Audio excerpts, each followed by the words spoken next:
Hey everybody, this is my name is Chip Dodd with Team thisABILITY Adventure Racing, and this is the Race Ramble from the recently completed 2023 C2C Adventure Race across Florida. It was 74 hours of fun, misery, pushing our limits, etc. And luckily this year we have a kind of a newer team that we haven't raced with before too much. We raced a 10-hour. But also the really cool thing is we had Tomas Diaz, which is a previous thisABILITY teammate, doing commentary during our race on our Facebook page, keeping up with what we were doing. And so he has agreed to come on here and be our facilitator for the Race Ramble, to keep us on track and to bring up some of the high points and low points and ask us questions, because he was watching what we were doing and wondering, like, why are they stopped? What are they doing? And so it should be pretty interesting. So Tomas, ask away. What do you want to know? All right. Well, first of all, like you said, I was just dot watching, so there's a lot of things that I can't see as a dot watcher, which is what we're going to fill you guys into it right now. So before proceeding, I would like to first ask, you all know Andrea, and most of you already know Andrea. And there's Rich and Michael. So Andrea, do a brief introduction on yourself, and then after Andrea, we'll go with Rich and Michael to do a brief introduction on them. So Andrea. Hi, I'm Andrea Anderson. Chip and I have been racing, I want to say, since 2016, and we've come a long way. Me especially, because I did not grow up being athletic. So I've come a long way, and it's also fun to bring along people on our team, because we've got a lot of experience now, and it's just really exciting to see new people come into their own and see what it's all about. So thanks for coming along, Rich and Michael. All right. So Rich. Yep. So I'm Richard Braun. I did my first adventure race in 2005. I was inspired by Eco Challenge and thought it'd be one of the coolest things on the planet to do. So I did one in 2005, which is a long time ago. Talked to Chip and did one in 2015 or 16. And I don't remember which year it was. It's somewhere around there. So 10 years after the first one. And then Chip and I talked about me joining them for the C2C this February. And I thought it seemed like a great idea. So my first race was like 40 hours. The one we did in 2015-16 was a 24-hour race. And then and so this was the biggest one that I've ever done. And I like to space them out to make it really easy for myself. Nice. Now, it is my understanding that you were the one who introduced Chip to the sport. Is that correct? Yeah, Chip was doing all kinds of crazy stuff. He was doing mountain climbing and mountain biking and free diving, holding his breath for like 27 minutes. And it seemed like the natural appetizer for doing adventure racing. So when I brought it up to him and explained to him what adventure racing was, he was obviously, as you can see, immediately hooked and has taken it to a whole nother level, like crazy level. Yeah. Nice. Now, how about you, Mike? I think my background more is endurance racing. From when I was little, I was a national qualifying triathlete and did triathlons up really until the last 5 years. They just got a little bit grinding for me, and then I watched Eco Challenge on TV and was totally enthralled with the sport. I did a web search and found this seminar going on in the Norfolk area and signed up for it. Met Mark Montague and Chip and went down and just thought, man, this is going to be a great sport. Sounds like a lot of fun, and went on from there. Excellent. Since especially you, Mike, since you're fairly new to this, you went through some kind of training or something also to prepare yourself mentally and physically for this. Is that correct? Or you just dove into it and just. No, I hired I did some. I've been to several orienteering racing down in Richmond and up in Northern Virginia just to do O courses, get used to orienteering, reading maps. I did Chip's weekend seminar about adventure racing, all the tips and tricks to kind of learn how to be a teammate and also pack and equipment, et cetera, et cetera. I mean, just so much learning this year to find out what this sport is about and how to be successful in it. But in terms of training, I hired a personal coach from Harrisonburg, Bates Coaching, and she kind of gave me a schedule about how much I should train daily and weekly. And my big problem was usually overtraining. So she helped me, cut some days off every once in a while, make sure I didn't get injured. Nice. And then, of course, my understanding also was that Chip threw some of the navigation responsibilities on you, and you took over some of that task, which was interesting because he usually does the navigation. How was that for you? It was great. I love navigation. It was a lot of fun. And I personally found dual navigation to be really fun. Like, it was just, there was more strategy that developed during this race while doing dual navigation than I had thought of before. Some tricks, some ways to do things faster and more efficiently. So, yeah. So, Chip, what do you think about that when throwing the navigation to Mike and how everything worked out together and everything? Yeah, I mean, it was new for us because many times we're going into a race where it's, Caitlin, Andrea, and I are kind of the core team. And then every once in a while we bring in somebody from the outside or Brent. Brent, for many years, Brent was our core team. So we kind of had a team, and it was always kind of, our roles were set in stone, and almost everybody on the team can always do navigation. But usually it was me on nav with a backup, like Andrea's always able to come up and look at it, or I'm falling asleep on the paddle and she takes over, or in Africa, Caitlin took over for a while on nav. And so it's nice to have multiple navs. On this race, since we had two brand new teammates, meaning brand new to expedition racing, in my mind, I was like, we don't need to necessarily be competitive. Let's just let Michael try the nav. He's never done nav on a 3-day race. Let's see how he works out. We'd done the chill 10-hour race, Adventure Addicts, just a couple months ago, and he did really well on nav there. I was like, why not? Let him give it a shot. We're not going for the podium. That was in my head. And then until we found out we're on our way to the podium, and they was like, give me the That's awesome that you didn't think you were podium and yet you did. That makes it even better. In a 3-day race, and it happens when I gave up the maps. So maybe I need to give up the maps more often. But Maybe. Also, of course, Andrea knows how to nav. I mean, she got like 3rd place in those solo national championships, and Rich is a pilot, so he knows how to look at maps. So everybody really worked together as a team, which is the way we always do it. It's just who's lead nav versus who's kind of the backup second set of eyes. But on the bus ride over, like Andrea and Michael did all the map markup and everything. I was just trying to sleep and eat food and relax and chat with Rich, and just trying to let them do as much as possible. So that was brand new to me. But on the other hand, I thought it was smart because team captain shouldn't also be nav and be Sherpa and try to do everything. And so I was trying to really say, okay, I'm going to let them do nav, and I'm going to sit back and just, try to be team captain, I guess, or Sherpa. So it was new for me for sure. All right. So let's dive into the race. Of course, the race started. If you can start sharing the topo maps, Chip. The race started, of course, at the Gulf Coast, and it started with quite a decent sized paddle. Before the race, Chip sent me, when cell phones are allowed before the race, Chip sent me a message telling me that you may have to, he may be skipping points early, which caught a lot of people who were not watching by surprise, because in the beginning, usually Chip likes to get everything and then skip points later. So this is a little bit unusual. So talk to us about the first 2 checkpoints right off the bat. You guys skipped these 2 checkpoints, and what was the strategy behind that? Who can take over this? Chip, let's talk about this. You talk about that. Yeah, I mean, I could start off, but again, Michael and Andrea were the that's right. So this. But the thing that we had the advantage that this was the 5th time we've done this race. We pretty much knew that it's unclearable. And so Andrea and I were able to share with Michael and Rich that, we've got to be looking for the points that are going to take up the most minutes per checkpoint. Correct. And it doesn't matter if it's at the beginning or the end, but at a minimum, we're cutting about minimum 5, if not 10 points. And that ended up being really good guidance. So we knew right out of the gate, these 2 were probably going to eat up a lot of time. And if we cut them, we could go ahead and move forward and try to get off the paddle before dark, which worked out really well. So I'm not sure. Andrea or Mike, did you guys want to chime in on that?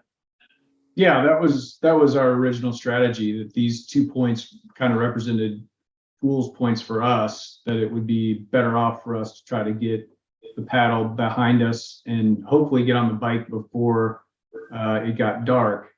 The other thing I would point out is that the race started before we got in the canoe, because as I was doing those maps, I said it. I got so car sick trying to do those damn maps that that was one of the hardest part of the race for me, even though the race hadn't started. I remember almost losing breakfast trying to mark those maps up. You remember that, Rich? Oh yeah, it was you were looking a little peaked. Green. Yeah. Yeah, I think having done this race so many times, you think a 3-hour bus ride is a long time, but it's really not. It goes pretty quickly. And I think just to add to choosing to skip those 2 paddle points is we really wanted to maximize what we do well and minimize what we don't. And so Chip and I have never been quite the fastest paddlers, and I think our forte is probably biking. So we definitely wanted to skip any out and backs on the paddle. So that was part of our reasoning.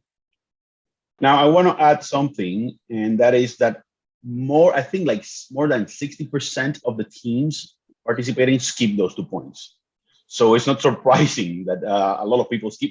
Only the the warrior didn't skip them, of course. So it's fair to say, and skipping those 2 points in the beginning, despite that being unusual for Chip and Andrea to do that, that actually paid off big time for you guys, because then you were able to do much better in the bike. So so that was very interesting strategy right up from the beginning. Now let's go so you're in a paddle, and it was quite a long paddle. There's some portages that happened there to get to through the dams. Then of course you have you go through the big lakes, to some bigger lakes after the river, get all your CPs. And then of course you go to the first, the boat takeout where your bikes are there. Let's see, any stories that you have, just normal paddle, or there's no war stories on that one, right? No, Michael did a great job navigating. You can kind of see, if you can see the screen share, that it was a little bit tricky navigation. I mean, there's a lot of these little islands and little channels that you had to make it through. And but we pretty much popped these CPs as planned, and we paddled good. We put on full clothes with sunscreen and all that. A lot of people came off this paddle sunburned, just cooked. And that's one thing that for both Rich and Michael, Andrea and I had been through so many races, we could basically tell them this is what you got to do, because this is going to be really bad if you don't do it. So we were covered up and had sunscreen, had buffs around our necks, and so we really came off this paddle, I thought, in pristine condition. Meanwhile, some other teams already had some problems, or had problems like sunburn that you're going to deal with the next time you get on the paddle, because you're going to bake in the sun. So I thought we did really good through this this first boat takeout, and we were ready to roll. I think we left that TA before dark. For those of you that were watching us on the Facebook page, Hunter had or I'm sorry, maybe not. In the first video that's going to come out eventually, you're going to see Hunter grabbed our GoPro and filmed us while we were transitioning and talked to us during it. So you'll see this boat takeout in live, unedited, version. Yeah, we haven't seen that one. And then you guys got on your bike at that boat takeout. It was still getting dark, but not dark yet. Correct? Correct. And then, of course, you proceed through the described route. When you see the screen there where it says WP, that's the waypoints that you are supposed to take, because the X's are roads that are prohibited. And I see, of course, when you get into CP10 there's a little bit of a little bit of situation there in the wrong location, which is normal. That's normal to have. No, that was my navigation error there, because as I looked at the map, the waypoint appeared to be after that that loop of road in the location with which I told us to get off the bike and look for it. And at that point, we had to go back to a known point, which was the turnaround at that trail, and basically go backwards. At which point we found it, but that was definitely a navigation error. I Okay. think this was also the first taste of what some of these CPs are actually like, because that was really thick bushwhacking and you definitely could not see it from the trail whatsoever. So it's one of those points that even if you were right on top of it, you could possibly miss it. So I think that was our first point like it. Yes. Nice. And Look at that bearing off the road when we finally got the right spot. If we kept that line, we would have nailed it right off the bat. Yeah. It was so thick though, we had to go around all that brush. Yeah, we had to go around. I'm going to try to switch it over to global imagery. Maybe it'll show it. Yeah, see, you can see there's the trees are missing there, and it was like this like head high brush, and basically you just have to bulldoze through it. But basically a checkpoint was on the other side of the brush along the tree line. It was a tough one. I mean, this again, Michael was fairly new to navigation. He'd never been down to Florida doing any of these things. We're used to like runnable woods where you have big trees and all this stuff. Meanwhile, in Florida, it's this crazy thick vegetation. And you really have to, you can't just run a bearing. You actually have to go around stuff. But this was a good example. Like you can see, we got off track. We went all the way down here. You know, we couldn't figure out where we were. And we need to cut in on this perfectly. So we went down to this road. And then I think we measured back 200 meters using the bike computer, and then shot in on a bearing. You can see the bearing was perfectly going to that CP, but then the brush was so big, we looped around and tried to get behind the tree line, and that's how we attacked that CP. But a lot of teams were having a lot of trouble with this one. Yeah. And of course, it's Florida, relatively flat, so there's pretty much not much topo lines to guide you surf. No. Yeah, I You're on think top of mine. it's worth saying that this was also just an example point where all of us were going in, 10 to 20 meters side by side to find it. And it's really helpful to have 4 teammates when you're looking for something that deep in the briars and stuff. So I thought that was really cool. That was one of the highs for me when I felt like we were all working in force together in the same direction, and hearing someone holler out, here it is, or whatever we'd say. I think that's just a really cool feeling when you actually find something and you're all in the same mind going towards it. Nice. So then once you start on the bike, you're gonna go. You guys proceeded to the next. There's the next CPs, which are what I call the parent-child CPs. I explained that in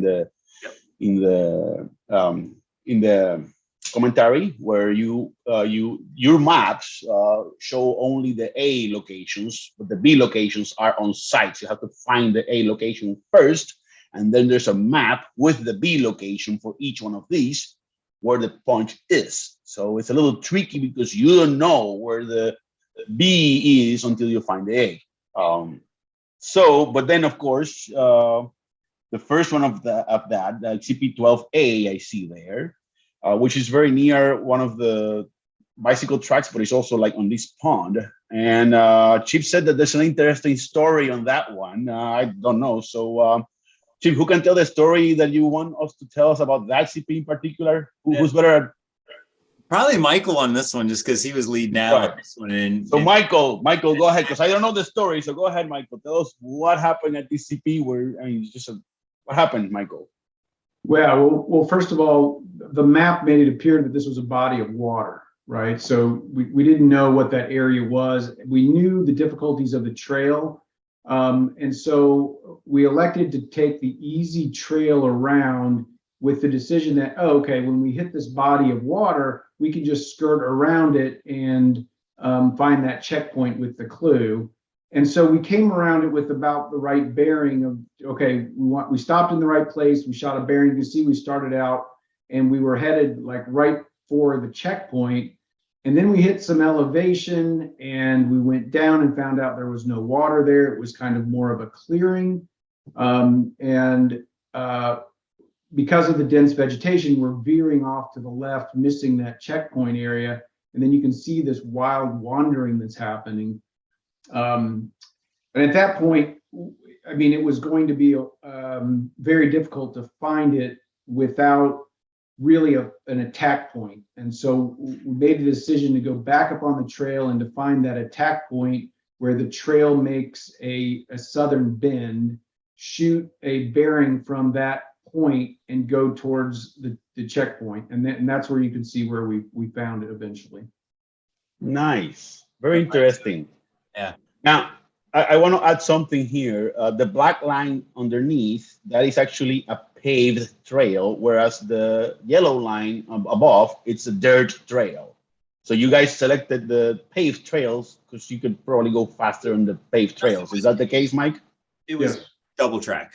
It was it was a dirt road double track. The one on the top, the orange, was single track. Okay. All right. So moving on to the next, so we keep going, you go, and I think you guys had to skip, your third skip chip CP was here somewhere. I think it was 14. Yeah, 14. Yeah, because like 14A is all the way down there, and then of course you don't know where 14B is. So unless you stumble upon it by mistake, but you probably didn't because it's just, you know. So yeah, so you decided to skip that one. That one, maybe you could have gotten it, maybe you couldn't have.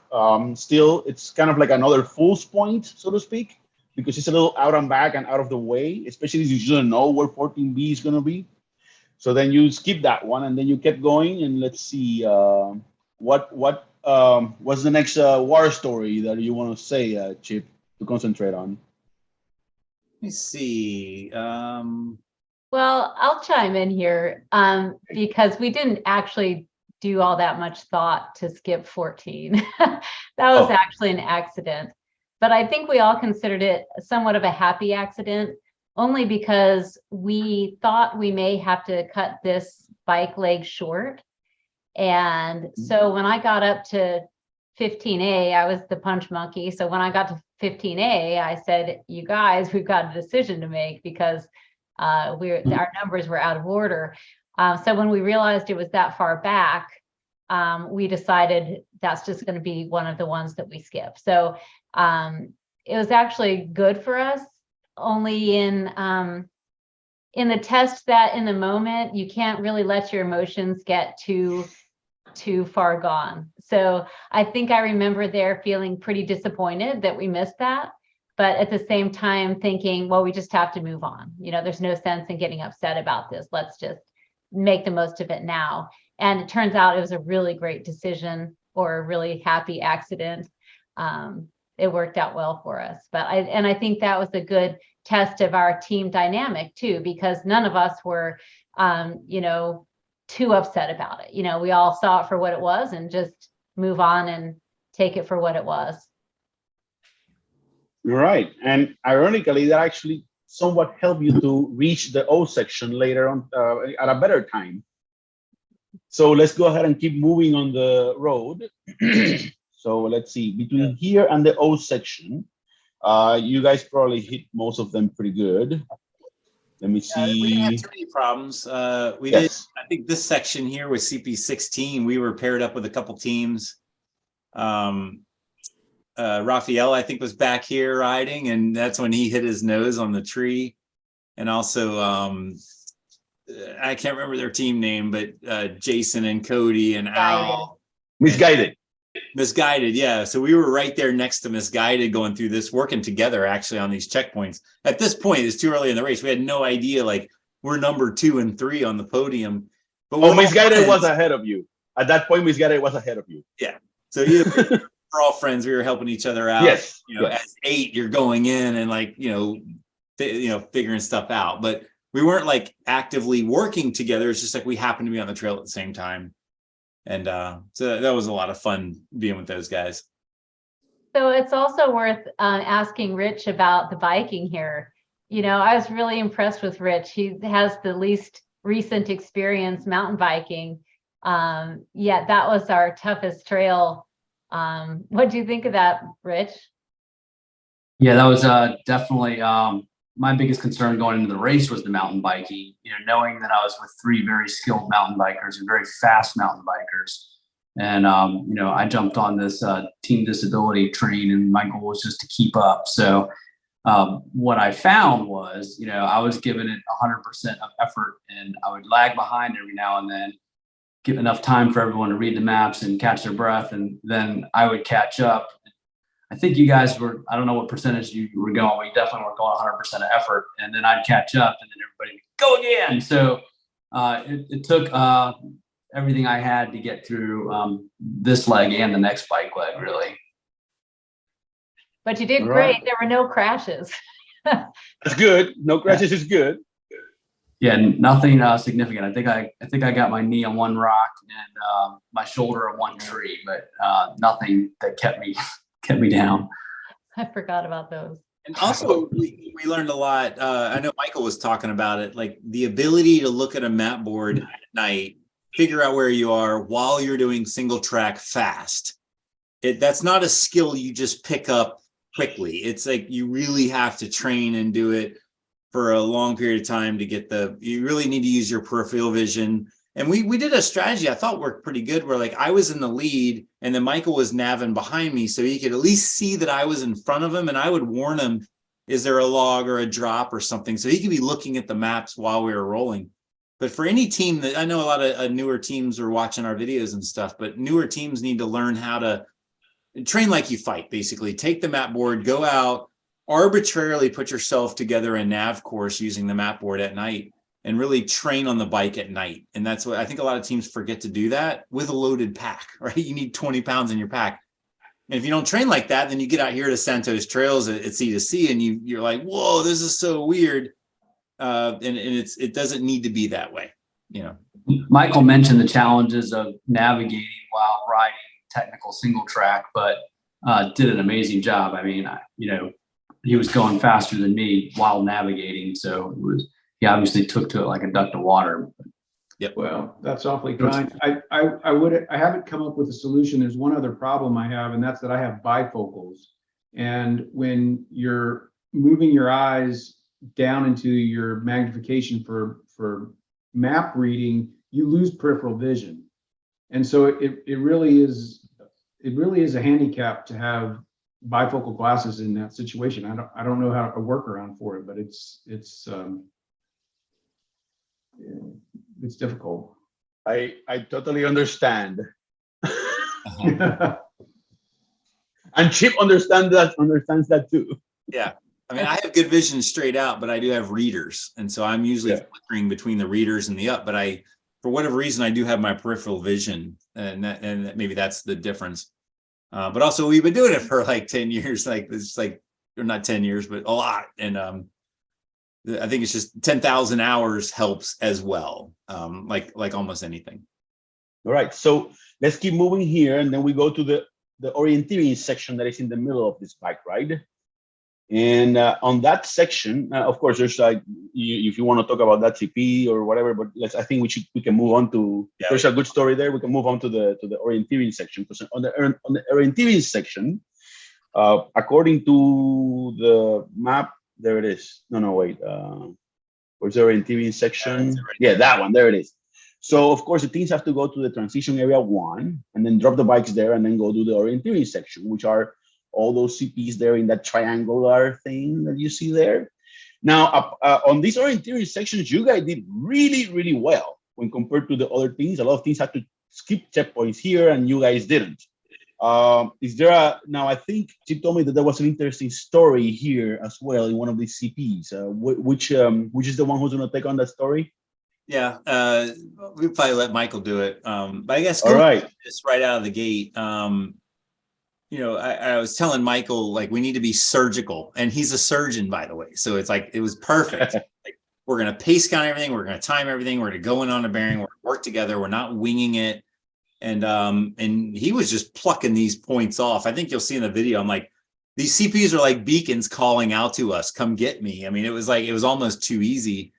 Because he was just going in there, and you look at our track, we were just going in there and just popping them efficiently. And we moved through this course way quicker than we were expecting. I think we gave ourselves like 6 hours, and like an hour and a half in, we're like, shit, we're half done. Like, this is amazing. Mm-hmm. Then came CP 28, which we actually did pretty well. And some other teams did not do so well. This is the one that was disputed by many teams. People spent 3 or 4 hours in here looking around. So, Michael, why don't you get into the what went wrong with them and what went right with us? Well, first off, while we were in the middle of the course, when we saw this checkpoint, we knew it was going to be difficult because there's really no attack point for this thing. There's no bends in the trail. There's no obvious landmarks. There's no contour lines that you can jump to and then shoot a bearing. So really, we were pace counting from the 90-degree turn to get an approximation of where that checkpoint was.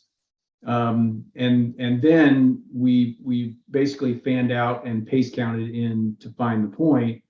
And it became apparent as we were walking in there that the clue kind of changed where the checkpoint was with respect to where it was on the map. And so when we got close to the checkpoint, there was an elevation, kind of a rise. And you could see the contour lines there that it kind of helped us realize, oh, we got to get up on that ridge to find that checkpoint. Yep. So for anybody that's new to navigation, one of the tricks that we use on our team, I'm giving away all of our secrets because we want everybody to do well at AR. You can pace count, but you can also use time.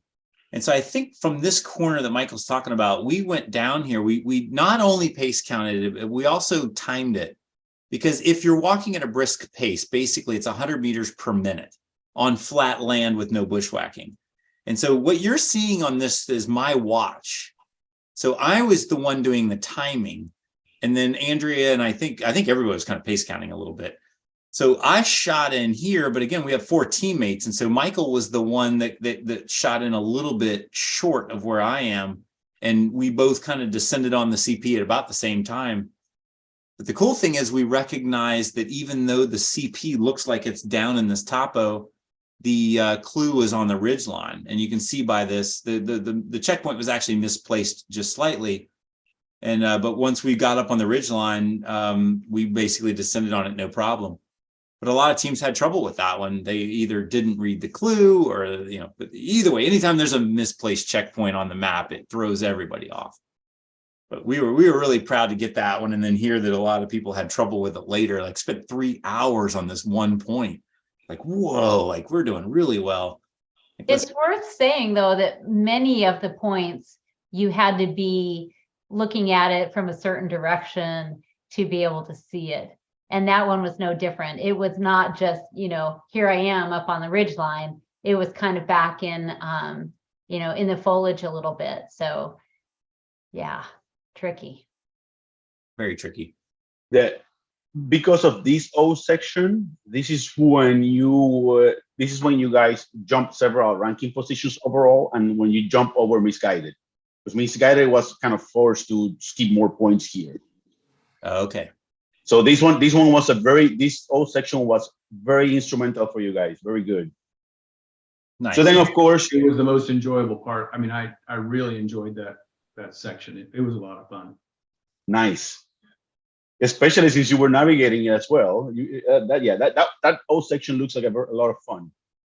And I was even thinking that you may be tempted to skip that full point all the way up in the north. Yep. But fortunately you didn't. That's good.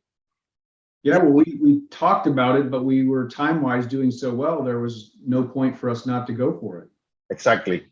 Yep. And it also, the trails were lining up really well with the map. So like when reality and the map are lining up, it's like, look, we're doing so good. Let's just go up there and pop this. It's just a matter of marching down the trail and getting it and coming back. It didn't look difficult. It just looked like it was going to take a little bit of time. But as long as if you're in a race that's 74 hours and you're popping a point every 30 minutes, you're ahead of schedule, right? And so we're looking for any point that's going to take us more than 45 minutes. And those are the ones we consider fulls points.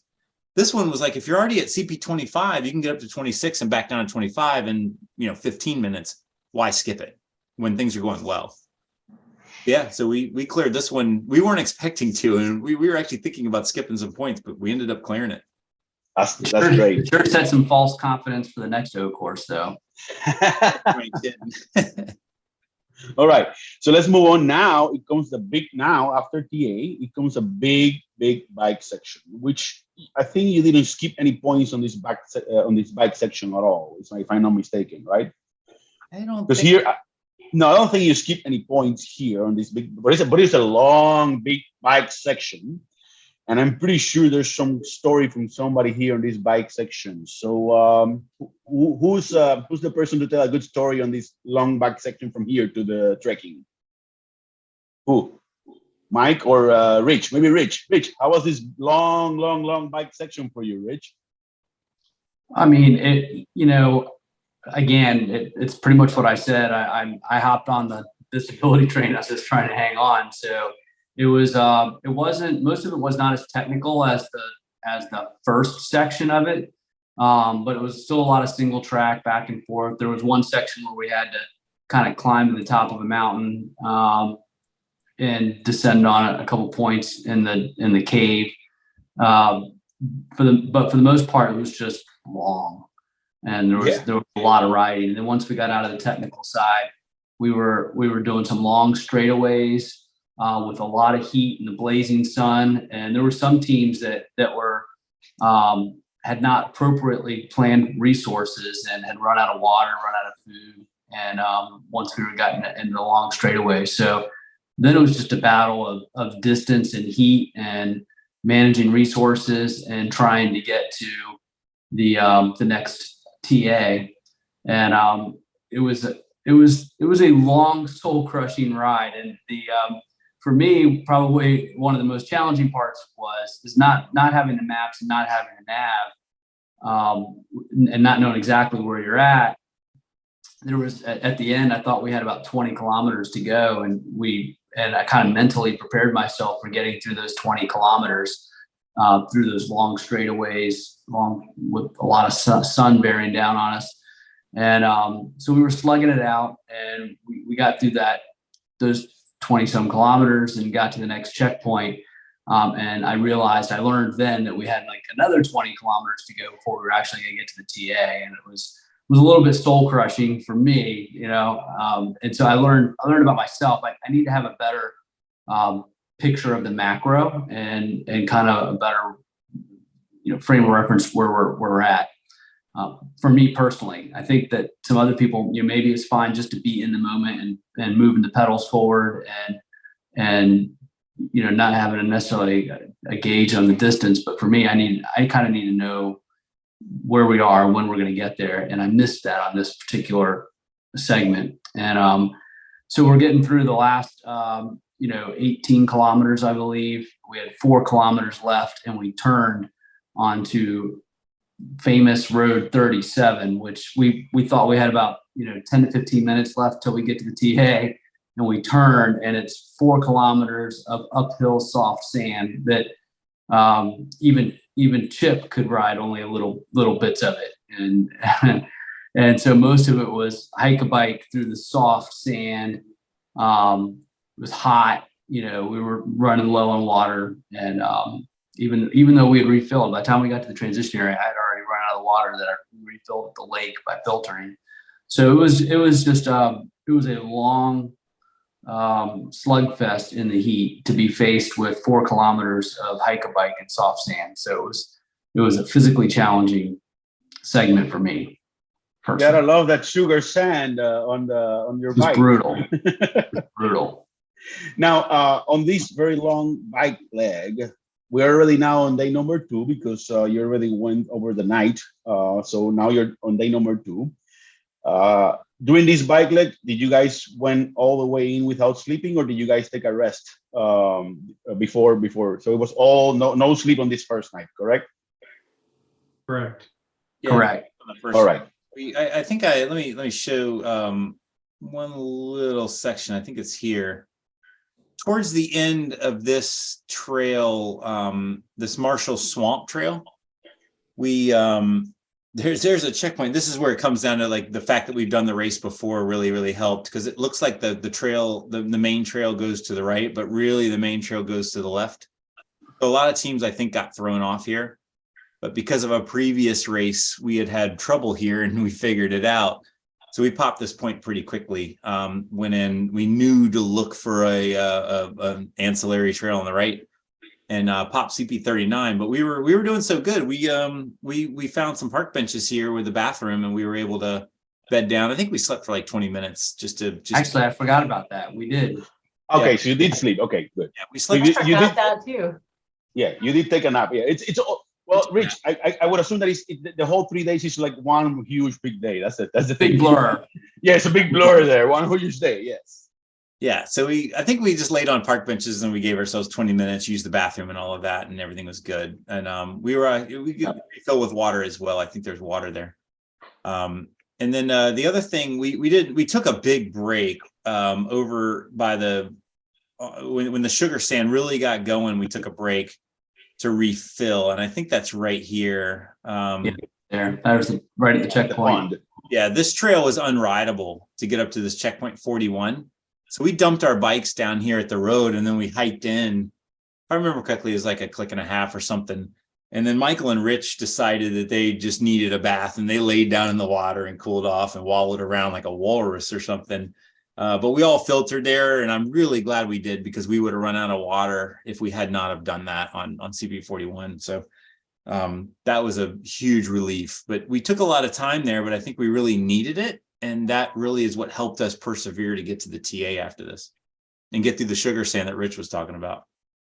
Water management is always important in these races, especially in that heat. Yes, that was a good call. Sorry, Andrea, go ahead. You were saying? Well, I was just going to say that definitely cooled us off, and we got water from there. But I find that every big race, there's something that you're just forced to get better at, or else. And I think riding my bike in sugar sand was that again for me. And I've done this race, this was the 5th time, and I still feel like that's the skill that I had to get better at, and I did. And yeah, there's some skills you don't have the chance to practice until you're actually racing.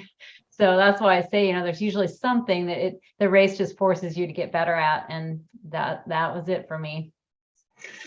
Andrea, you have some sand where you live. You can practice there, right? Too many tourists, too many people in the way. I guess not enough motivation. Oh, okay. It's uphill. We got like 1 foot of elevation in Virginia Beach. All right. So then you guys rode almost all the night with a 20-minute break for sleeping and some cooling off in that pond, and then you arrive at transition area 2. I don't know if there's food. You guys can tell me if there's food there or not, but once at this transition area 2, then you guys have to do I think it was like a 42-mile or something like that, trekking also on these dirt trails or sandy trails. So this is also quite a big haul.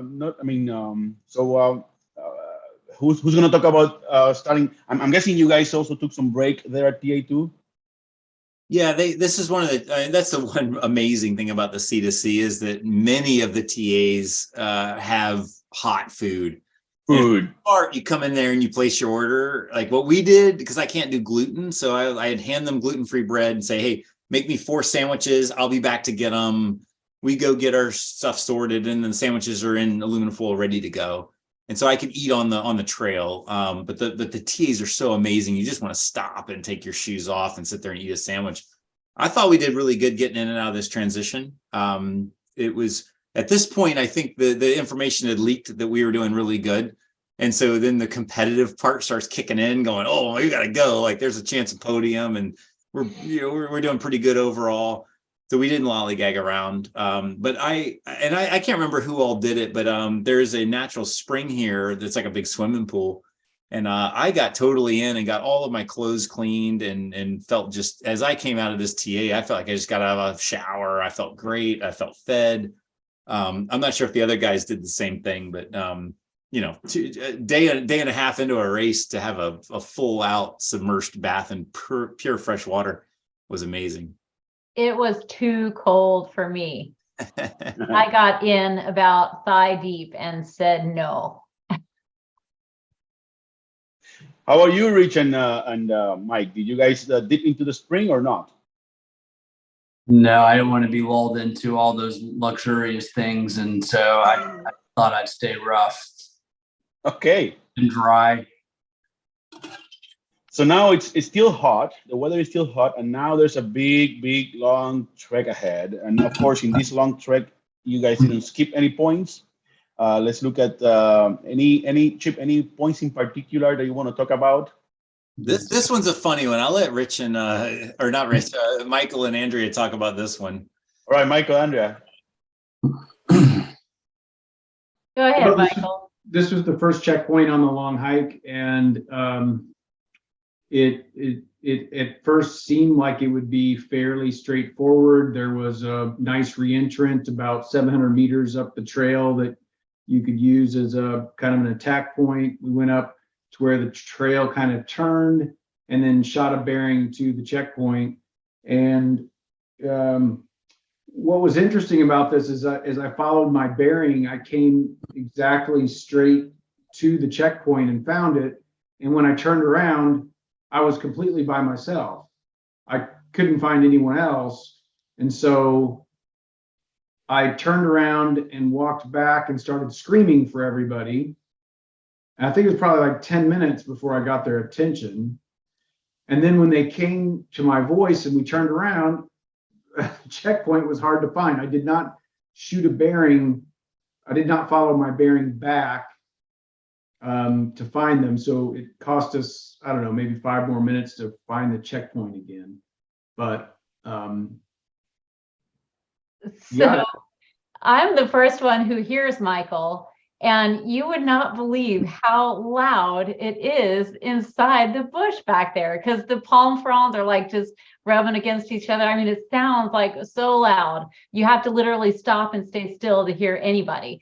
So I heard him. I stayed still to see if I really heard him, and I actually heard him. And I go a little bit further. I wait for him to call again because it's too loud. And I'm still trying to stay on a bearing, but it's just such crap in there. Like, I mean, it's very hard to stay on a bearing. But then when I find him and he leads me back to where he came from, he can't find the CP again. Like, well, that's strange. And he's strange. So we look around and he finds it again. So then I go punch it. And then Chip's close by and he says, well, where is it? And I'd only walked, I don't know how much farther away from it. And I turn around to say, oh, it's right over here. And I can't find it. So it was really tucked in this group of palm trees. And it's just, it all looks the same. If you did not have a compass, I don't know how you would get out of there going the right direction, because it was just so crazy. So Michael finding it and then not being able to find it, then I found it and couldn't find it. It's just, I was glad to get out of there. It was crazy. Wow, very interesting. And then of course you still have a very long walk after this. You zoom out, please, Chip. Oh, go ahead. Real quick, and this is just a learning thing for any race. Cal Topo comes with their base trails, and they're not exactly right? All of these are crowdsourced from OpenStreetMap.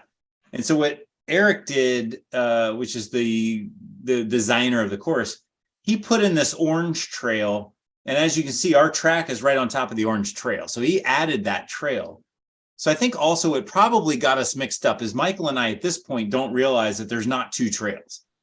So if you notice, we attacked from this bend in the trail, shooting straight over, thinking that we were here shooting straight over, but we were on that trail, right? So so for anybody doing the C2C or any race that uses Cal Topo, you can't really delete the base trails. You can only add trails. So in the future, if I ever do C2C, I'm going to be looking for the orange trail or whatever color that I know that the race director did using a GPS. And then we would have put a different compass bearing in to shoot directly to it instead of shooting directly east, if that makes sense. So it's just it's a mapping thing. And, they don't tell you at the race brief, oh, by the way, ignore the red trails, only go off the trails we put on the map. But it took us a little bit to learn that technique. So.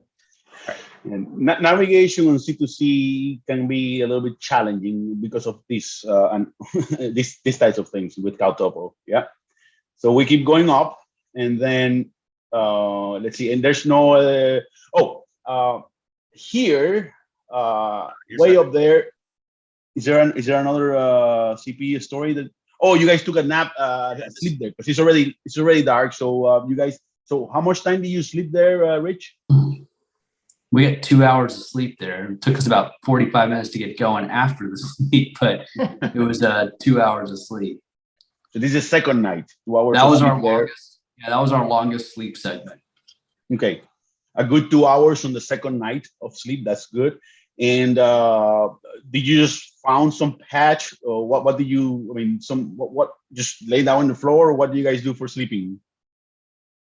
Just your mats in the floor and that's it? Well, this is from experience. This is where this worked out really in our favor, because as we're walking along this trail, especially near this campground, we kept seeing teams on the side, and we're talking and singing Violent Femmes at the top of our lungs, waking everybody up with our headlamps and stuff. I knew better than to sleep next to the trail. So as we popped that CP, the CP45, as we're walking on the trail, we're like using our hand torches and looking in for a break in the trees. And eventually we found something. So we were able to go back, let's call it 20 or 30 meters into the woods, and found a nice big flat spot underneath foliage. The previous night, the fog, basically at C2C, you always have to assume that there's going to be fog and dew. And so you don't want to be out in the open because you'll wake up soaking wet. So what I was looking for is something off the trail, covered in foliage, flat, hopefully some leaves and stuff that makes it soft. And then and that way we could actually have a really good sleep, like quality sleep, without people interrupting us as they walk by. So I think we nailed it on this. We got in, it was perfectly quiet. There was no bugs. It was perfectly dry. I mean, you literally could hang your clothes out, like your socks and stuff, and it would have been dry in the morning. And again, that I think was my favorite sleep. I actually was like deep sleep. That revived me. I'm not sure if anybody else thinks the same, but that was just an oasis right there. All right. So let's keep going up the trekking. We're still going north on this big long trail. Okay. And then we keep going on here. Some things, we keep going up.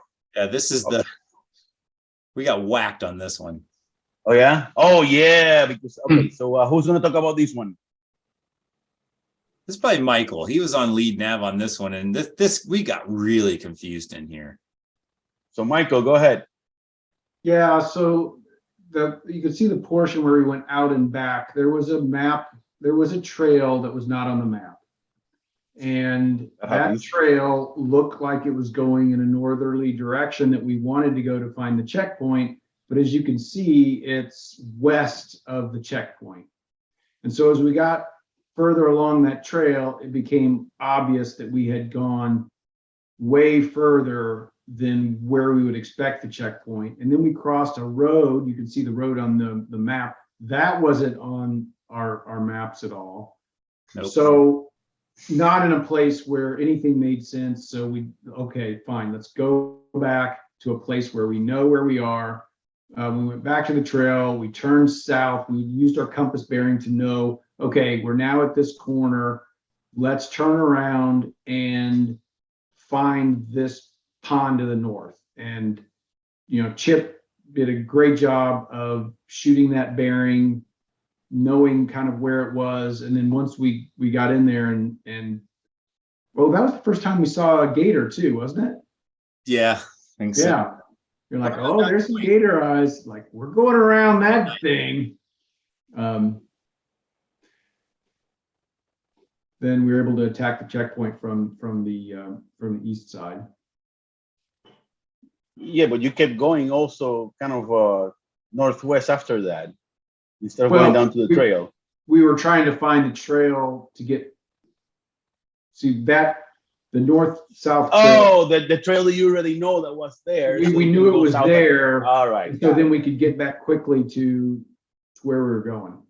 Okay, interesting. Yeah, my recollection is there was from the CP, there was a little bit of a trail we were following. Then it went to bushwhacking. And so it was just a matter of just head west fast, the best path possible. We knew there was a huge trail there that we could follow back down. So that was just a matter of how do we get out as fast as possible? Because what we want to do is shoot a bearing and you go through, I don't know, across the gators and all that. And so that was a little bit of a bobble, but I thought we recovered really fast and got out of there. All right, so let's zoom out and let's keep going north on this trail. And then here, there were some locations on this trail that if you keep going north, there were some roads there. And a lot of teams decided to give up on the trails and then went to the roads to just get out of the sand trails. You guys continue and hit all the CPs there until the transition area. So now let's go ahead and let's talk to the transition area number 3. Okay, and there's a relay, and in this relay, teams are allowed to sleep because like basically there's 2 relays, A and B, and then half the team or as many teammates as they want can go to one relay while the other teammates sleep, and vice versa. So let's talk about this. I think it is my understanding that the first relay on the paddle was that you guys took was relay number 8, correct? And that was Chip. No, was it Chip and who took relay number 8? Chip and you? Me and Chip. Okay, so as you can see, the checkpoint, the relay here had 2 full points in the north that you can see there, and then 1 point down in the south. So Rich, basically, Chip, can you tell us about what you guys did here on relay A? Yeah, I think the funniest part or the funniest story from this race is that somebody thought that we were Canadian. And the reason is we were all like, we got our maps and we're trying to figure out what do we do and how much time do we have and what's the solution here. And Michael had an idea and Rich had an idea and Andrea was like, I'm just going to bring Gatorades and let you guys fight it out. And at the end of the day, this was a team captain decision. And both Rich and Mike were like, it's up to you. I've given you my feedback and it's up to you to make the call and take on the risk if you make the wrong decision. And so some people were sleeping and they were overhearing this whole debate, which is very civil. And later on, they were like, are these people Canadian?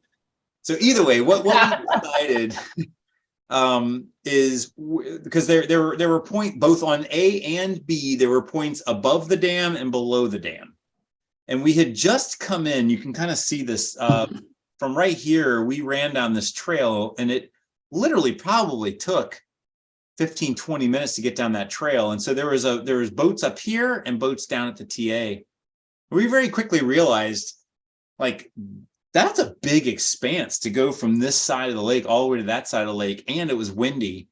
So Rich and we decided, or at least let's say I made the call. I want to get all of the CPs that are below the dam. There was 2 on the B section and 1 on the A section.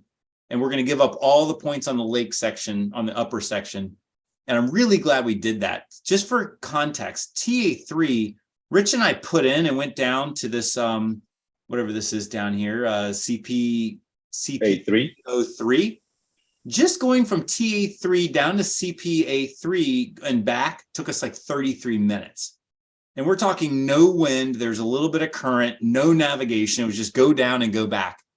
And so then when I zoom out and you look at this, so if that took us 33 minutes, how long would it take us to go all the way up there and back? I mean, we're talking a couple hours. Like this would have been crazy long. And so I think we made the right decision by only getting the lower paddle points because Andrea and Mike went and got these 2, which were still super close compared to these points over there. And so I think some teams were a little bit ambitious. They went for the lake points. And some teams were not ambitious enough and they gave up the lower lake points or the lower dam points. And so I think we made the right call, but this was a team effort to go through the data and really make the right decision. So was Rich and you on that 1 point A for 30 minutes while Andrea and Mike stayed. Andrea and Mike, did you at least get your 30 minutes of sleep when they were on the relay A? Maybe 10. How about you, Andrea? Do you get, yeah? I don't think so. I mean, we were busy getting ready to go. So maybe 10 or 15 minutes. It definitely helped. Okay. But yeah, and this part is where we started seeing gators pretty regularly. So when we headed out on our relay, like a big one just sunk below, but then we came around and CP5 was easy. It was visible from the water, but then CP B06, that was our other point. We came around and I think I surprised Michael because he pulls up to the cove and there's nothing but cypress knees and water about 1 foot to 2 feet deep. And we pull up and I start to get out, and it's like, well, are you getting out? You can't get out here, it's too deep. And I said, well, is it the right cove? And if it's the right cove, then someone's got to get out to go get that point. So that was the first time I like stood up, and you get out of the boat and it's not as deep as it looks, but there's gators everywhere. So I started just splashing around, make sure I was really noisy and looking for the point. And we had to do that a couple of times before we realized that the point was actually attainable from the boat. So all that tromping around was not necessary, but it did feel kind of cool to be like, yeah, I'm going to go do this. And I think his eyes got kind of wide. And there's this one spot where we had kind of parked the boat, and it was on a hinge point, like on the route. And so it was kind of stuck. So I had to come back to the back of the boat, and we're kind of tugging the boat to get out of that way. But Michael and I got kind of close at that moment. But we found him and made our way back. It was good. Yeah, this nav wasn't easy because you can see that B06, actually there's a little waterway there, but on the map that we had, when you take away the topo, it's not there. So, how do you find that point? We came back to the main waterway and knew about the distance. And so we were kind of hunting and pecking for that. And then boom, this little waterway opens up, and oh, wow, right there's the checkpoint. There wasn't any need to get out of the boat and kind of spin around. But one thing for those of us watching the map here, it doesn't show the red lines going to 06 or 05, and that's because it was these red lines are Chip's watch, and Chip was sleeping with while you two were on there. That's why the red lines are not shown for these CPs. Yes. So and then Chip and Rich, were you guys able to sleep while Andrea and Mike were paddling this section? Yeah, I felt a little bad because they had 2 checkpoints and they were much harder than ours, and they struggled with them a little bit. So we had more time to rest than they had. So I felt a little bad for them in that scenario, but I can say that the rest was very welcome. You slept better. And all right. Again, from a learning standpoint, anybody that wants to do an expedition race, you definitely want to bring earplugs. These TAs are noisy. There's cars going by, there's fishermen, there's dogs barking, and everybody's got a loud muffler. And so I had in earplugs, and that helped out a lot. The other thing is, Rich and I both, I think we had our gear bin there. We were able to put our legs up on the gear bin to like let we just got off a 45 mile hike. So your feet and your legs are puffy. And so we were able to sleep on our backs with our legs up. It's not comfortable, but at least it was something. And then, you cover up your face and your eyes and try to get out of the sun. And I think that helped us a lot. But as the day got longer, the sun moves, and then all of a sudden you're in the sun and you're getting baked. But either way, be ready at TAs. They're not great places to sleep, but the more you prepare yourself with earplugs and eye masks and things like that, the better. Okay, so now you guys get out of the O relay, and now you go on another paddle. Okay, so let's talk about this paddle here. There's a point. I know CP57 there. Yep. There's a point that unfortunately this is now at dark. It's the third night. It's very dark. And it looks like you were struggling. You had to give out this point, and you were struggling big time with this point. So who's going to talk about this one? I guess Andrea and I should. All right, Andrea. I think I was feeling great. I mean, I had more sleep than Michael. And normally Andrea does the nav because I normally am falling asleep, or for whatever reason, I felt like I was on my game. As you can tell when I zoom out, this waterway was a little bit tricky because there was a main channel, but there was tons of little offshoots. So you really had to be careful. We did find the entrance to this little ancillary waterway that got us near the CP, but everything looked there's so many little waterways all over the place. Super hard to navigate through there. There was a lot of teams coming and going. It was confusing. At this point also, I think, Rich and Michael were kind of following us along, and Andrea and I would poke down a thing and come back and poke down a thing and come back. And they're just sitting, kind of waiting on us to go out and back. And so, I think Michael was a little bit wet from the paddle and all of that. And I think that's where kind of we started getting cold. Andrea and I are pumping hard, and Mike and Rich are not pumping hard. And so I knew I was pissing them off, because I did not want to give up this checkpoint. And they were like, come on, Chip, let's go. We're getting cold. We need to go. We need to give it up. We're losing time. And they were right. And I just would have been going in here for another 2 hours to get this point. Well, something that is always hard to do is we were with 2 other teams. So we were there with Isaac Spangler, Team Ike. And so he was alongside. So we were, relatively sure we were in the right area, at least close.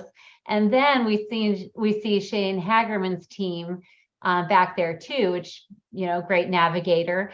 And he comes back our direction and has had luck finding it, but said it was tricky. So we knew someone else found it, and we were with another team who, we respect their nav. So it was so hard to pull away from that. But at some point, and we were ducking under trees and like going through little tiny holes. We were going down places that didn't even look like it was an inlet.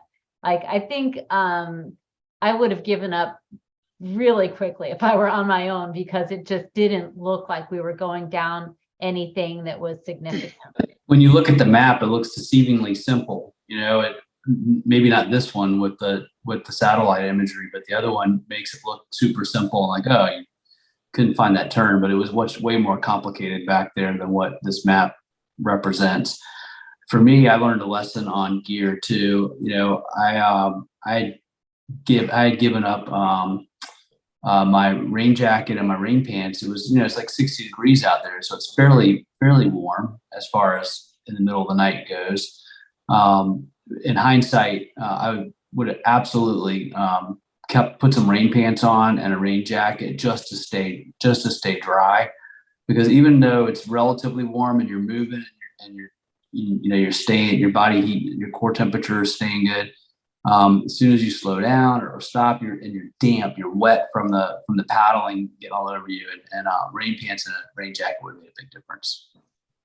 Yeah, usually those are mandatory equipment. But those were removed from the mandatory gear list because the temperatures were not going to go below 60. And it's a mistake, I think, we make in Florida, that you think it's not going to be as cold as it really is. So I had my rain jacket, but I did not bring my rain pants. But of course, we had what we needed to survive.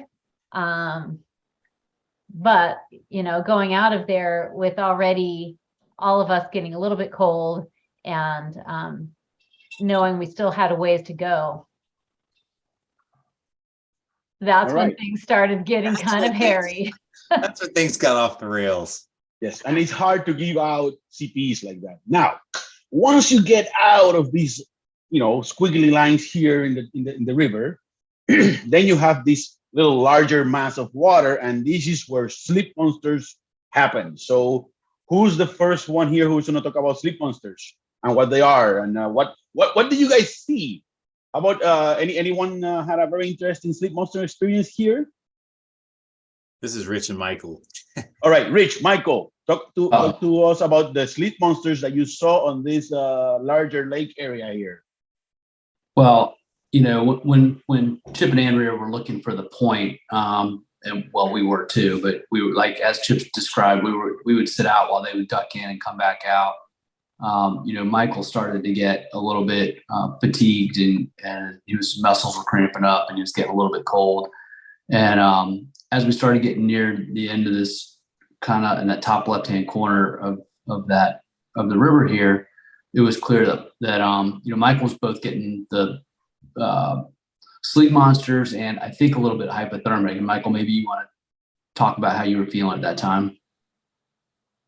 Well, from what I remember, I remember being cold. I remember cramping, and I think I was tired, but I think in retrospect, the chill probably was more of an impact for me. But at some point down that river, I I don't have clear memories of how we got from point A to point B.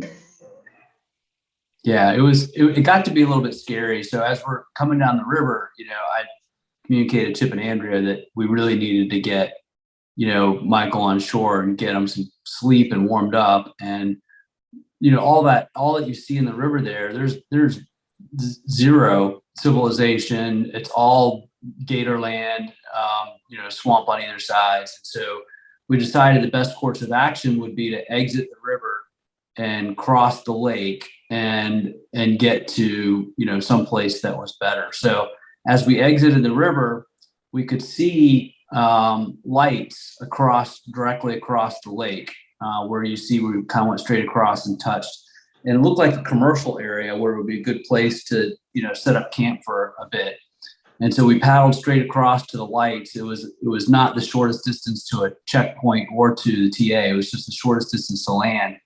And we get over there, and it turns out to be just a couple of houses. And the house that we were aiming for with the lights was a wall of windows. And if we popped up on their yard, we would have been 10 feet out their backyard where they're like standing there.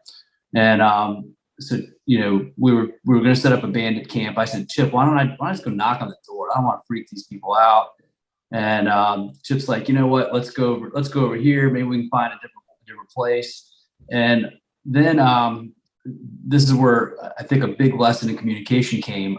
I thought we were on the same page with how serious the situation was. Like Michael said, he didn't remember how we got across that area. So he was at that point fairly incoherent and it was not a safe situation. And at that point, Chip turned to Michael and said, hey, can you make the checkpoint? And Michael responded, yes. He was able to respond. And Chip and Andrea had not been in the boat with Michael, so he didn't realize how bad the situation probably was. I thought Chip asked, can you make the TA? Because I would have been clear that the checkpoint was not realistic. And so when we departed, I thought we were going for the TA, and I was okay with that. I figured if we could make the TA, it would actually be better than where we were. And we stuck together. It was only another 20 or 30 minutes paddle, and Michael had been paddling. I think we would have been okay. But we're getting about 3/4 of the way over to that point that you're seeing. Yeah, see that we would have been almost the TA there.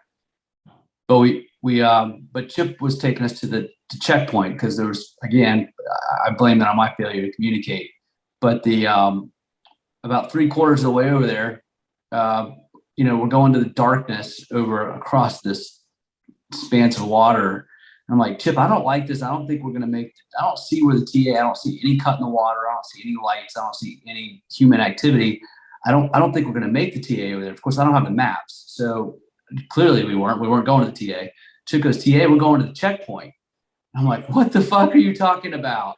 Like, this is not the time to be getting a checkpoint. Like, this is, I thought we were on the same page. This is an emergency situation.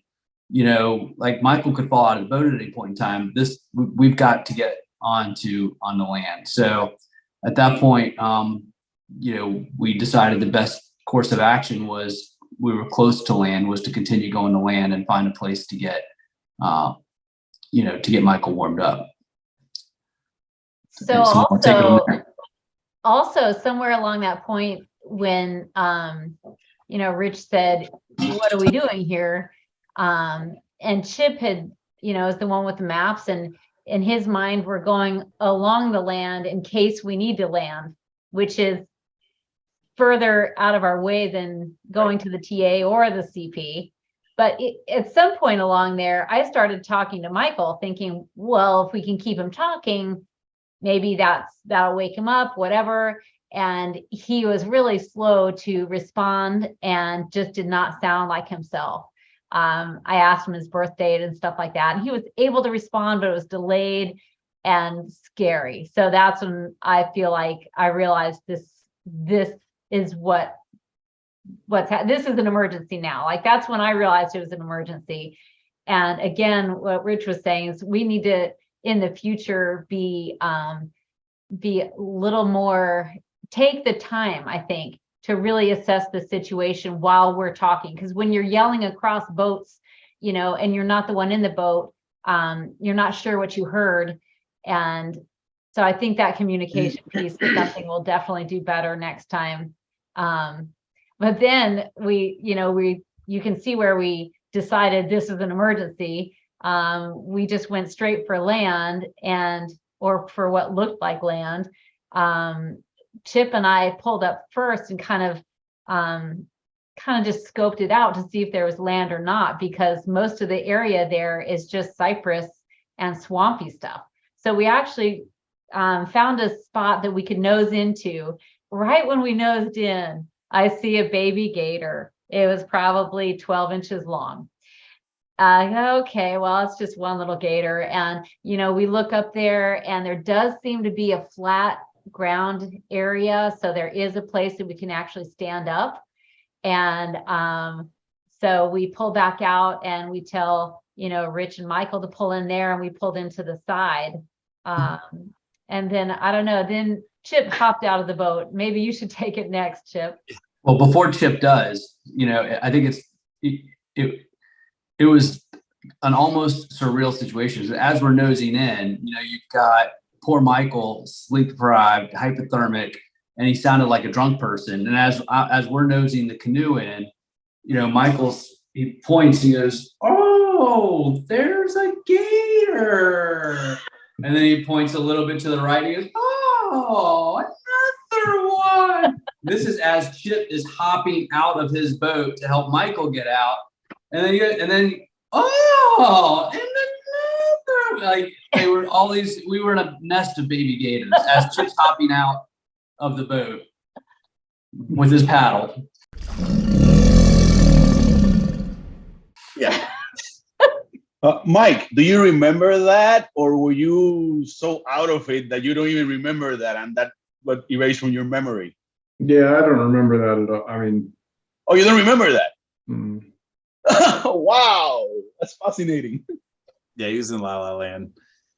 Yeah, so again, Andrea and I had done the race a few times. Gators are scary, but because we've been with them quite a bit, they're less scary. But my main goal is I don't want Michael in the water, and to get him out of the boat, there's the chance that he falls in. So I wanted to get out as fast as I can. And as he's pointing out gators, I don't know if he means a 12-foot gator or a 12-inch gator. I just know that he's pointing out gators. And so I've got my 2-pound fiberglass paddle, carbon fiber, that I'm going to beat the crap out of a 12-foot gator with if I see one. But did you guys get that checkpoint or not?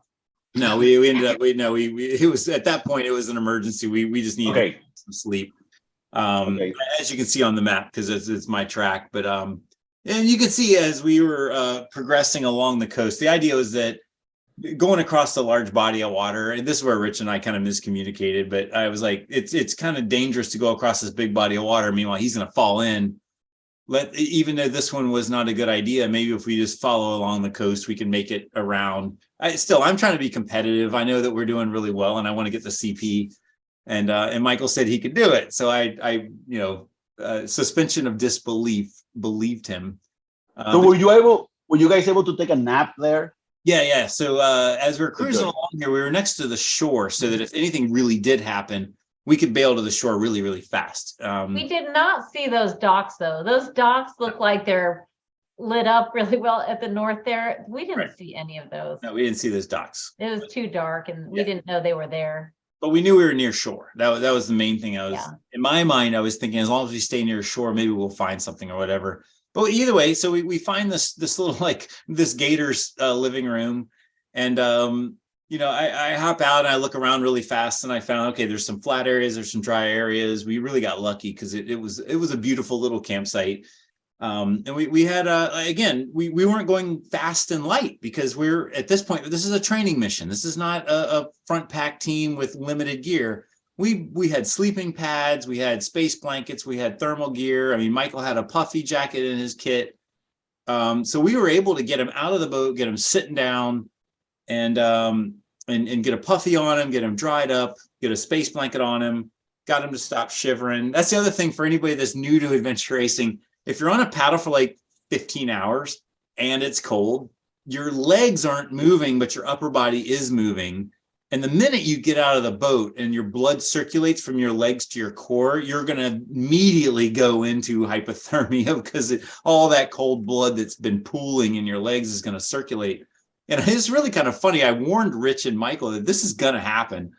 It's kind of normal. Just be ready for it. We got to do some jumping jacks and moving around. But Michael was so out of it. And I think it had already, like hypothermia had already kind of taken effect, like he said. This was a matter of, this is an emergency. Let's get him bundled up. Let's get him dry. Let's get his wet clothes off, get warm clothes on, get some, I think I gave him my rain pants, space blanket, everything. And within 10 minutes, we had him down where his core temp stopped shivering. But then now it's a matter of getting him to lay down. The cool thing with Michael, he's got an on-off switch. We're like, okay, go to bed. And he's snoring within 10 seconds.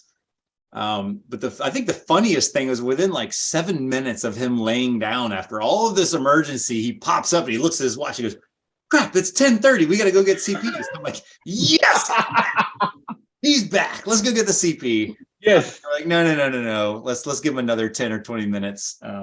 But literally after getting him down, bedded down, and again, we're kind of doing, we're all talking and doing Gator Watch.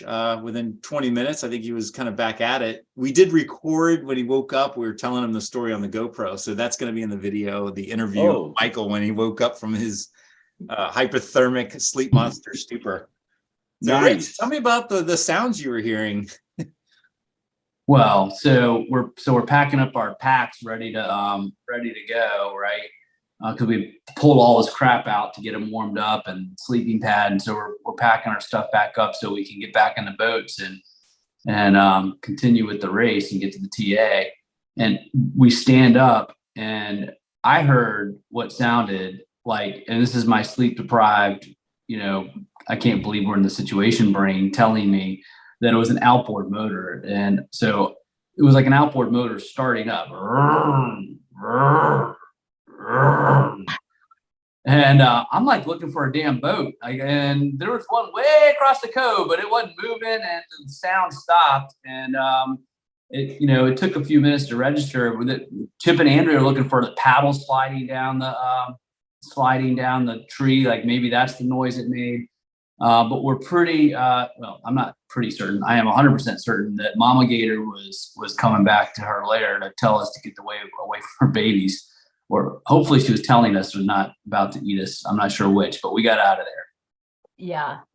I have never heard that before. And when I heard it, I thought that's what it was. I just wanted to find out some other explanation for it. Like, I knew that's what it was, but I just like, really? Scary sound and loud. It was really loud. It was close. It was close. And I remember, Rich, you and Andrea, I think, were sitting on the log just chattering, and I laid down. I had another sleep mat, so I laid down next to Michael and just like had my head back, and I was kind of just chilling. I wasn't sleeping, but I was listening, and I kept hearing that that the baby gators make. And I think I mentioned I didn't want to bring alarm, but I was like, those are baby gators calling their mom, and then also we hear this, like, holy crap, like this is like, let's get the hell out of here. It's definitely the closest I've ever been to an angry gator before.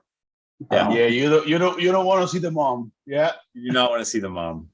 So we got out of there. But either way, I guess the lesson learned for new racers is, you never know how sleep monsters is going to affect you. Rich and Michael were new to expedition racing, so we had no idea. I should not have believed him when Michael's like, yeah, sure, I'm fine, we'll go to the CP. We should have bedded down somewhere along that waterway, whether we knocked on the door or bandit camped in somebody's backyard. But stay dry on the paddle. Stay dry on the paddle, wear your rain pants. Even if it's 60, it still gets cold when you're not moving. But also, even though the race director relaxed the standards of, you didn't need a jacket, you didn't need a thermal, you didn't need the rain pants, you didn't need a lower thermal, we brought it anyway, and we needed it. It was one of these, if Michael would end up in the water, this was a life and death situation. We had the gear, we had the experience to get him warmed back up. And I'm concerned, teams that go really, really light and fast, would they have been able to handle the situation is the same as we did. So either way, if you're a mid-pack team and you're just new to adventure racing, even if they lax the standards, be ready for these situations where it becomes life and death, and have the right gear for survival. All right. So this is a very cool story here. I'm glad we covered this. We don't have much time left, but we're gonna keep going. And basically, once you take the canoe takeout, then it's just a short walk to the transition area where you have your bikes. And with that one CP there, which should be easy. Then back on the bikes. So you go back on the bikes, and then you go, several CPs along the way, fairly simple.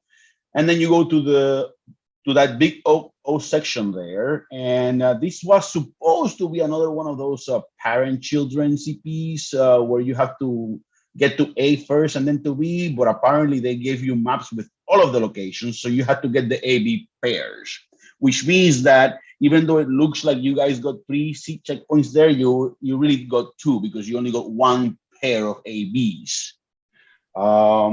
So then after this, it's, now you have to give away those CPs. And then now you're running out of time because now you're like, okay, we need to get. So then you go in your last bike ride, which is, I think it's about 50 miles, right? The last bike ride after this, something like that. From a learning standpoint, let's go back for a second. I think it's nice on a team, especially if you have 4 people, have somebody that's going after CPs, but also somebody that's in charge of logistics, which is more of the overall course. And so Rich and Michael are both like wicked smart on math and doing all this stuff. I'm just the guy, I want to do brute force. I just want to get every CP. I wait till the last minute and I come into the finish screaming fast. They had done a lot of math and they were actually, it was really impressive. Like we all agreed, like we need to leave this TA. I think the official cutoff was 6 o'clock, but it was a fuzzy cutoff, but we wanted to leave by 6:30 to get to the finish with a buffer. And so they actually divided the time I had into like 9 parts and they were calling it out. Okay, you got 2 ninths, you got 3 ninths, you got 4 ninths, like Chip, you're halfway. At this point I'm navving and we realized we were able to realize we had no time to get the rest of this course cleared. And so we were able to make it back to the TA with time to spare. And I think even took a little nap, like let's say a 10-minute nap, and we were able to get on the bikes. But I guess the reason I'm bringing it up is it's important to have somebody that's looking at the overall course and how you're progressing through the course. It's different than the navigator that's punching checkpoints because they don't want to give up on a checkpoint. We can make it. We just go a little further. You need a voice of reason to say, no, we said we're leaving the TA at 6:30. We need to head back. We're too far away. So that our strategy, I thought, worked really good because I had no problem turning away from these checkpoints because we did not have time. Okay. And I understand, Chip, that one of your pet peeves is arriving too early to the transition area and leaving checkpoints out there unfound. So that's one of your big pet peeves on these races. So it's a balance there that we need to always play in the team. Right? Absolutely. They mathematically showed me and I wanted a buffer too. Like we this is the other thing. It's one thing if you're mid-pack and it's like kind of like who cares, but I was super. I mean, the fact that we as a team, we got these people that have never done an expedition race before, and we keep hearing like you guys are doing great. Keep going, keep going, keep going. The risk of passing the finish cutoff was the scariest thing ever because at this point we know we're doing really good. Let's just get to the finish. Like let's secure this win. Let's secure this where our placement. It all comes into the strategy, and so I don't know. I just wanted to bring that up. It's like one of them. Like we're already ahead. Like let's call our losses. What are these 2 checkpoints? Let's just get to the finish. We're doing good. And then one more thing. If the cutoff was noon that day. If you arrive anything between 0 and 10 minutes after the cutoff was 1 checkpoint of penalty. If it's 10 to 20 minutes, it's another checkpoint. If it's 20 to 30 minutes, another checkpoint. But if it's more than half an hour, you are done. I think like you lose all the checkpoints. So right. It's a nerve-wracking when you think about it. Yes, and we've had flat tires on the way to the finish. Like a lot of glass on the side of the road. And in 55 miles or whatever the bike ride is not a little bike ride. I mean, Andrea and I had done it before. And so it starts feeling like it's just right around the corner. But on the other hand, all you need is a flat tire, and all of a sudden now you're pulling off the rim and blah, blah, blah. And so we definitely wanted a buffer. And it's nice when you go and you're getting your sand and putting it in, you can take photos, and Randy Erickson's there, and you can really enjoy yourself because you got an extra half hour. I wanted the guys to experience that, where we're relaxed going into the finish and we're not just on fire trying to screech to a halt with 1 minute to spare. And so I guess for me, kind of like the minute we left that TA, the race was over. We've got so much time. If all we got to do is just make it to the end, we didn't have to push it hard. And I know, Rich and Michael both their batteries were totally like empty. Yeah, like there's just get me to the food and the finish. I want to nap, I want to sleep, and I want to get a shower. Then you're talking about the last checkpoint at the beach, correct? Yeah, right. Yes, the checkpoint 72, which is right there on the beach, where you get to get your feet wet, get some photos, fill up the second half of your sand in your little vial. You got the first half is from the Gulf Coast, and the second half is from the Atlantic Coast. Tomas, you've been there. You filled that vial. You know what it's like. It's a surreal. Amazing. It's amazing. A lot of races don't have that type of epic end, and that's one beautiful thing about the C2C is that physical. Like, I got this sand and I've got that sand. It's in the vial. I've carried this thing all the way across the state. That for me is the finish line, not the finish line back at the race hotel. So once you arrive at the finish line, which I think you arrive with half an hour to spare, which is still a nice buffer, so that you don't feel that you left checkpoints out there unfounded. That's good. But then you have Mike and Rich. Talk about the experience of, arriving and then getting a second place in your division. I mean, that's gotta be amazing. So Rich, Mike, let's start with Mike. Mike, go ahead. Mind blown. It was really cool when we came in. Everyone's clapping and cheering. You're exhausted, but you're also proud of your accomplishment. I'm just really grateful to be on this team and have this experience, and I really loved it. Rich, how about you? Likewise, same thing. I mean, I was completely out of gas and very excited to get to the end. But it was a great experience. We saw a lot of really amazing things. We kind of knew that we were doing well, so it wasn't a surprise that we got on the podium when we did. What was a surprise is I wasn't asleep by the time the podium call came. I was completely out of gas. Hopping on the thisABILITY train and just trying to keep up, but it was a great experience. And yes, however, before starting the race, I can safely assume that none of you were expecting to podium. Is that correct? No way. Yeah, that would be a fair statement. That wasn't an objective, really. No. That's even better. That's even better. This is awesome. So, Chip, do you think we can wrap it up now? Any last words? Any last things that we missed that we can think about? Yeah, I think I'm super impressed with the team. I mean, it was one of those, we did a lot, like we did the clinic with Michael, and then when Rich was like, yeah, I'd love to do one, and we did a lot of one-on-one stuff, and basically I gave him a gear list, and here's your training and here's your nutrition, and let's say 80% they followed, and we went into, this was the hardest C2C ever, according to many people, including Jeff Leninger, the race director. And here we are, we executed. There was 83 teams and like 16 dropped out, and there's a lot of people that had a hard time, but because of our experience and our training and just the collective working together, we were able to it's a race of attrition. And so the idea is like, don't break down, don't break stuff. Like, let's talk about it if your feet are messed up, if your nutrition's messed up, if you're out of food, out of water. And we solved these problems very quickly and then kept moving on, even though they took a little bit of time. And I think at the end of the day, that's what saved us.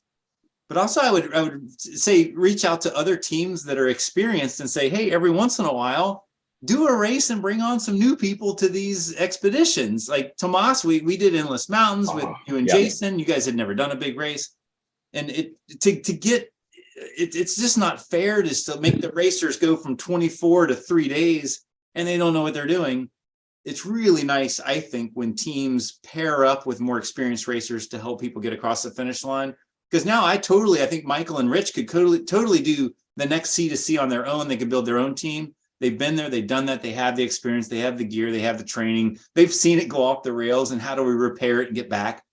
They're now ready to do their own race. So I would just encourage other teams out there that have experience to bring on new racers from time to time, even if you don't make it to the podium, and just give back to the sport and help people get involved in this. But I also think we need to go back to our team name, thisABILITY. We, every step of the way, did what we could do, and we didn't focus on what we couldn't, so we can't go, we weren't running. So what? We could walk at a good clip. We couldn't go any faster than Rich some of the time, but he was going to go as fast as he could. That's what we could do at the time. And that's how we help people in our lives that have disabilities. We focus on what they can do and we focus on their abilities, and it's the best way for success. So I think that worked for us collectively and individually. And it's just, I'm really proud to be with these guys on this team. So I had a great time. So thanks, everybody. All right. And thank you all for this amazing experience about sharing your experiences with us. This is very cool, especially for us dot watchers who don't know what the hell is going on site. And thank you, Chip, for bringing them too and having an amazing experience. And next year, of course, it's a longer one because it's probably from the Panhandle. So maybe next year is going to be even harder. For anybody that wants to do C2C, for each of the years leading up to this, it's come across from kind of a low to high. The next year is going to be a 4-day race, not a 3-day. It starts at 80. It's at least 80 hours, if not more. Coming over from the Panhandle, it's a completely new course. We're not doing Santos. We're not doing the same route. Consider the race. I think it'll be a lot of fun. We could put the dates in the comments after we put the video out. But another thing, Tomas, I thank you so much for doing the live commentary during our race. Many teams came up and they were following our page to find out what was going on with the race. And so what you did not only helped us out and our fans, but also helped out many other teams. So thank you so much for doing that. Thank you for facilitating this call and helping us tell our little story. Hopefully we help some people learn how to do these bigger races and not make the same mistakes we do. All right. And with that, then I think we can call it a wrap. Cool. It's a wrap.